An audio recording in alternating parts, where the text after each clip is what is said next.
guys. I'm from the last century. That is dynamite to me. And my heart goes out to that kid because he's likable, he's personable, and he's bright. And I wish him well.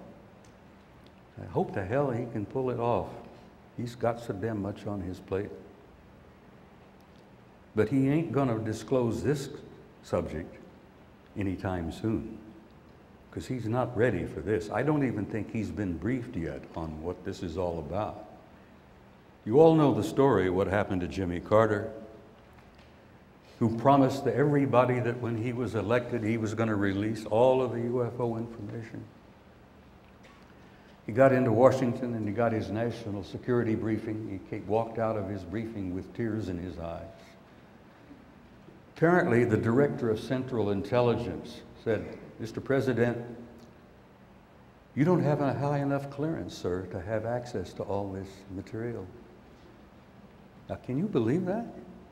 The director of Central Intelligence says, "Also, sir, you don't have a need to know." And poor old Jimmy he wilted. And as a result, he never said boo about anything during his 4 years in office. Promises went down the tube. Who was the director of Central Intelligence? Some guy by the name of George Herbert Walker Bush. Now we're beginning to put pieces together here. The puzzle is beginning to form here. Who's sitting on top of this damn cover-up? Oh my. Now I want to share something with you here. The guys in Spain ask me continually, when is there going to be disclosure? Good God, you guys, when is, it's been years and years and years now. We expect the United States government to disclose this. When are you going to do it?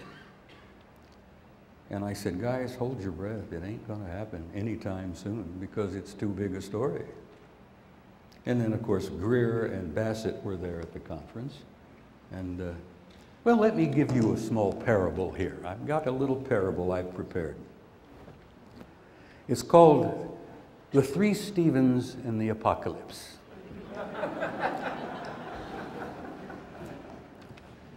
That sounds religious enough, doesn't it? Yeah. The Three Stephens in the Apocalypse. And I want to now touch upon that word, apocalypse, because that's another word that ticks me off. I am so pissed off at the number of people who misuse that word.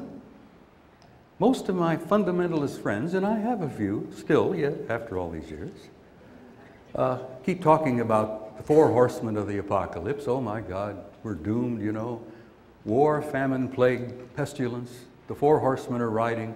For God's sake, the four horsemen have been riding for 10,000 damn years. But most of them never really grasp the meaning of the word apocalypse. It's a Greek word, and it has several meanings. The revealing, the uncovering, and the disclosing of what? The truth. And you're living in the middle of the apocalypse. You've been living in it for the last 10 to 20 years, and you're going to be living in it for another 20 or 30 years. The revealing, the uncovering, and the disclosing is taking place. As you sit here and as you breathe, it is taking place now.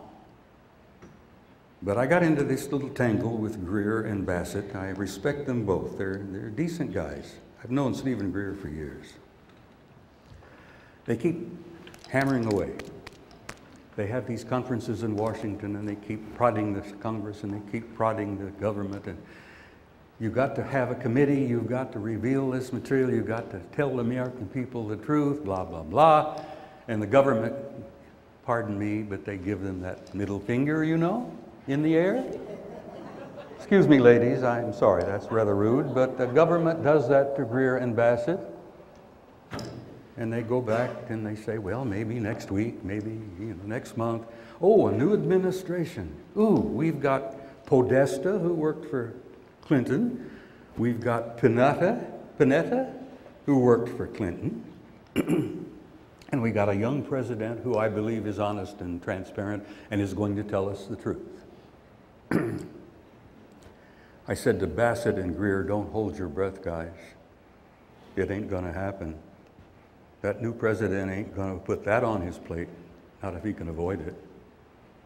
Because he's not going to get the whole story right now. He's got so damn much piled up outside of his Oval Office, he can hardly get in and out of it. And you all know the story on that. Now, who's the other Stephen? Ah, young man in Hollywood. Spielberg. Now, where does he fit into this thing? Well, when I was asked about disclosure, is it going to happen? And I say no, yes, yes, no, no, yes. And everybody's saying, what the hell is he talking about? Disclosure has been underway for some time. Steven Spielberg made a bunch of movies. He made E.T., which I think most of you have probably seen. That was for the kids. He made another one called Close Encounters of the Third Kind, and that was for the big guys. And then he made a television series called Taken, which was dynamite. And tell me, and I've got this from sources that I trust, that he's got two separate programs in the mill, another movie and perhaps another TV series that he's working on, that they're going to come up with hopefully in the next few years. Now these movies, as they come out, affect people. There's not a one of you here in the audience that wasn't, you know, affected by E.T. It was cute. It was a kid's story, really. And I think there's not a one of you who wasn't touched at the closing scene of Close Encounters of the Third Kind, when the guys piled aboard that ship and off it went. And then Taken, which I think ran for a number of weeks. I can't remember how many episodes it was. 20? Good God, yes. Well, that's a major program. It was powerful, well written, and dynamite.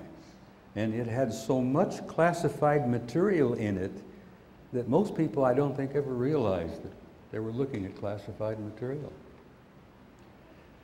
And then there was another guy out in Hollywood who I got to know. A number of years ago, I was honored to be invited to be a speaker at the Mensa Regional Conference in Orange County.